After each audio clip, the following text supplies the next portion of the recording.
Once upon a time, three wise men descended upon the Sultan's palace and requested an audience with the king. The king's assistant informed his master, who ordered that they be treated with great hospitality, served the finest foods, and provided with a comfortable place to stay. After they rested, the king invited them to meet in the evening. When they met the king, they asked to see the wisest man in the city. The king was surprised by the request, as he did not know of any sage in his city, but his assistant quickly claimed that there was a wise man, though he was traveling. The wise men remained in the city, waiting for the sage's return, putting the king's assistant in an awkward position.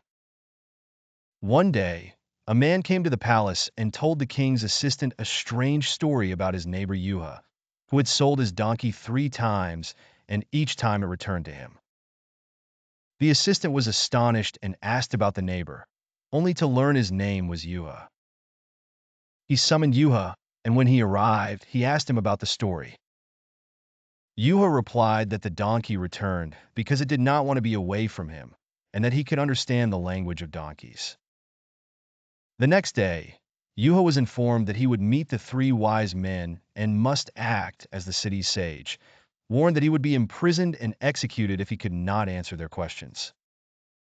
When Juha met the wise men, each decided to ask one question. The first asked Juha where the center of the earth was, to which Juha replied that it was at the feet of his donkey, inviting him to dig to confirm. The sage was left speechless by his cleverness. Then the second sage asked Juha how many stars were in the sky, and Juha replied that the number was equal to the hair on his donkey's body. When the sage doubted this, Juha challenged him to count the donkey's hair himself.